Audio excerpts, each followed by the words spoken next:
بسم اللہ الرحمن الرحیم صلی اللہ علی سیدنا محمد وآلہ واصحابہ وسلم۔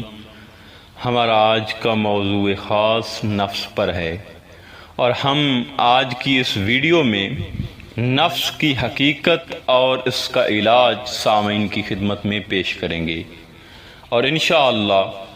اس ویڈیو کو دیکھنے کے بعد بہت کچھ حاصل ہوگا۔ دیکھیں سامعین محترم، اللہ تعالیٰ قرآن مجید میں ارشاد فرماتے ہیں وَمَا خَلَقْتُ الْجِنَّ وَالْإِنسَ إِلَّا لِيَعْبُدُونَ، میں نے جنوں اور انسانوں کو اپنی عبادت یعنی معرفت کے لیے پیدا کیا۔ اب غور طلب بات یہ ہے کہ اللہ تعالیٰ نے تو انسان کو اپنی پہچان اور معرفت کے لیے پیدا فرمایا ہے، پھر ایسی کیا وجہ ہے کہ انسان اپنی پیدائش کے مقصد کو یکسر بھول گیا ہے؟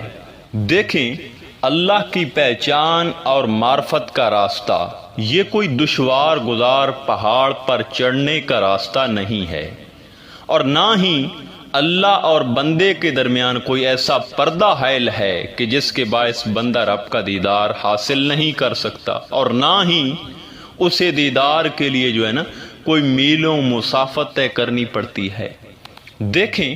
اللہ اور بندے کے درمیان تو پیاز کی جھلی سے بھی زیادہ باریک حجاب حائل ہے،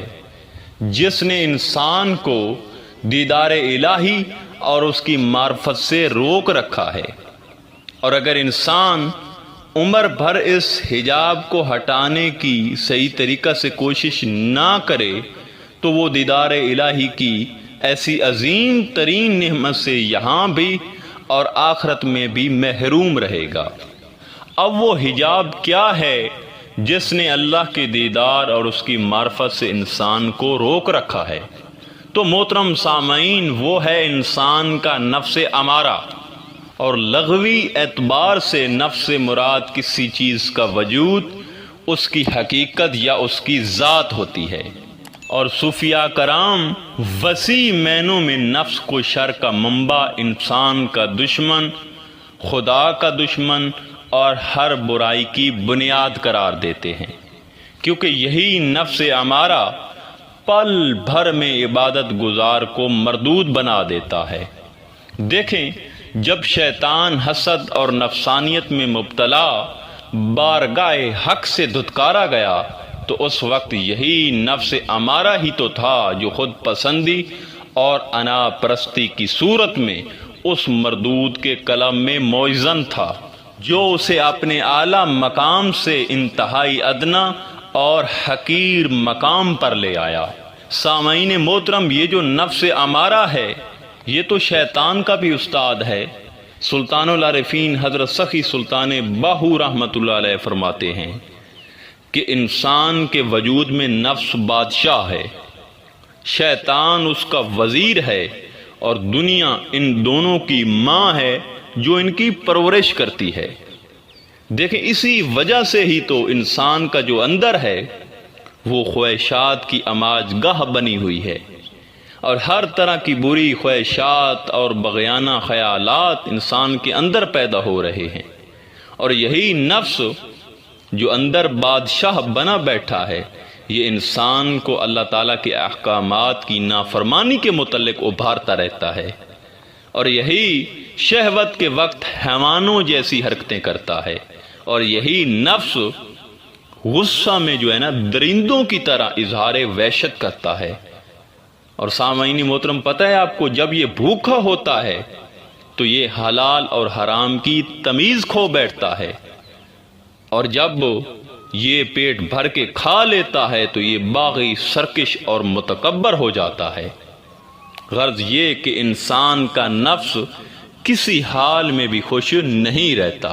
اور یہ انسان کو ہر وقت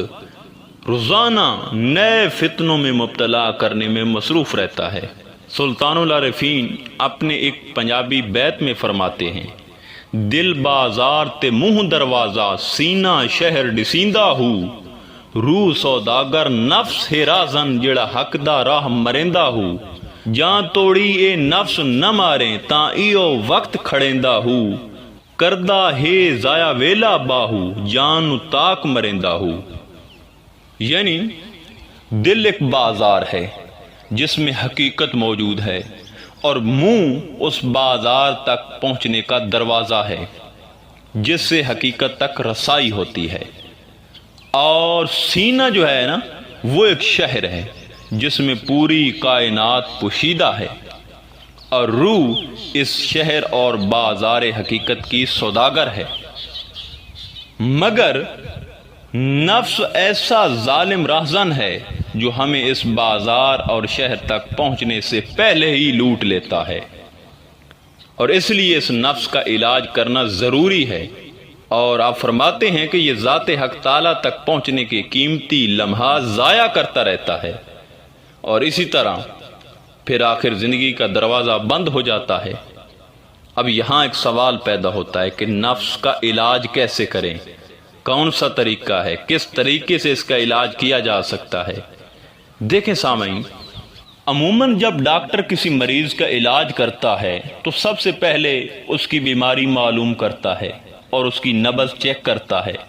بلڈ پریشر اور دیگر تمام چیزیں جو اسے درکار ہوتی ہیں وہ چیک کرتا ہے، مطلب کہ وہ مکمل پلان بنا کر علاج کی طرف آتا ہے۔ اسی طرح آپ نے بھی سب سے پہلے یہ سمجھنا ہے کہ نفس کی کمزوری کیا ہے اور کس چیز سے یہ طاقتور ہوتا ہے، کس چیز سے یہ لاغر ہوتا ہے، اور کون سی چیز اس کی پسندیدہ ہے جس سے یہ مضبوط ہوتا ہے، یعنی پورا پلان بنا کر اس کا علاج کرنا ہے، کیونکہ خالی ذکر اذکار سے اس بھیڑیے کا علاج نہیں کیا جا سکتا۔ دیکھیں سامعین، چاہے جو بھی ہو جائے نفس کی موافقت نہیں کرنی، یعنی جیسا نفس چاہتا ہے ویسا نہیں کرنا، نفس کی بات ماننے، نفس کی خواہش پورا کرنے اور نفس کی موافقت کرنے میں آپ کو نقصان ہی نقصان ہے۔ ایک مرتبہ حضرت بایزید بسطامی رحمۃ اللہ علیہ نے اپنے نفس کو اپنے وجود سے باہر نکال کر دیکھا تو نفس چھپکلی کی شکل کا تھا، تو حضرت بسطامی رحمۃ اللہ علیہ نے اس سے پوچھا کہ وہ زندہ کیسے ہے، یعنی کس وجہ سے وہ میرے اندر رہ رہا ہے، کون سی اسے خوراک مل رہی ہے؟ نفس نے وجہ بتانے سے انکار کر دیا، کیونکہ اس میں اس کی موت کا راز پوشیدہ تھا۔ جب حضرت بسطامی رحمۃ اللہ علیہ نے سختی کی تو نفس نے بتایا کہ لوگ جب حضرت بایزید بسطامی رحمۃ اللہ علیہ کہتے ہوئے ادب سے آپ کے سامنے جھکتے ہیں اور آپ کے گھٹنوں کو ہاتھ لگاتے ہیں تو خوشی کی ایک ہلکی سی لہر آپ کے وجود میں داخل ہوتی ہے، بس وہی میری خوراک ہے جس سے میں زندہ ہوں۔ دیکھیں سامعین، یہ جو نفس ابھی تک ہمارے اندر بادشاہ بنا بیٹھا ہے وہ اسی وجہ سے ہے کہ ہم اسے تکبر کی غذا دے رہے ہیں اور بدقسمتی سے اپنی تعریفیں کروا رہے ہیں، اپنے ہاتھ چموا رہے ہیں اور لوگوں سے کہتے ہیں کہ ہم بڑے پہنچے ہوئے ہیں۔ استغفر اللہ۔ ان تمام چیزوں سے ذکر کا بھی اثر نہیں ہوتا، تبھی تو محرومی مقدر بنی ہوئی ہے۔ حضرت علی کا ایک شخص سے جھگڑا ہوا، جب آپ نے اسے پچھاڑ دیا تو اس نے غصے میں آ کر آپ پر تھوک دیا، تو آپ یہ کہہ کر جھگڑے سے دستبردار ہو گئے کہ پہلے حق کی خاطر لڑ رہا تھا، اب اپنے نفس کی خاطر نہیں لڑتا، اور اسے معاف کر دیا۔ دیکھیں سامعین محترم، اس گزشتہ گفتگو پر عمل کرتے ہوئے جب انسان نفس کے علاج کی طرف گامزن ہوگا اور اسے نفس کی کمزوری اور طاقت کا علم ہو جائے گا تو پھر اس کا کام ہے کہ ساتھ مشق اس میں لذات کو بھی جاری رکھے۔ پھر دیکھ اسی نفس کا حال کیا ہوتا ہے، یہی نفس امارہ انشاءاللہ تعالی مطمئنہ میں بدل جائے گا۔ سلطان العارفین حضرت سخی سلطان باہو فرماتے ہیں کہ تصور اس میں لذات کی مشق سے آدمی کے وجود میں نفس بیمار ہو جاتا ہے، گویا کہ اسے خسرہ کی بیماری لاحق ہو گئی ہو، اور تصور اس میں لذات سے نفس کو ایسی بے قراری لاحق ہو جاتی ہے کہ اسے کسی پل آرام نہیں آتا، بلکہ اس کی ہستی ہی مٹ جاتی ہے، اور یہ نافرمان نفس فرما بردار بن جاتا ہے اور ایک غلام کی طرح ہمیشہ زیر فرمان رہتا ہے۔ آپ مزید فرماتے ہیں کہ جس شخص کا نفس ابتدا میں سرکش اور آمارہ ہوتا ہے تو تصور اسم ذات کی مشق کرنے سے پہلے یہ لوامہ بنتا ہے، پھر ملہمہ اور آخر میں مطمئنہ بن جاتا ہے۔ دعا ہے اللہ تعالی ہمیں نفس کی ہر چال سے اپنی امان میں رکھے۔ انشاءاللہ تعالی ملتے ہیں ایک نئے موضوع میں، تب تک اللہ نگہبان۔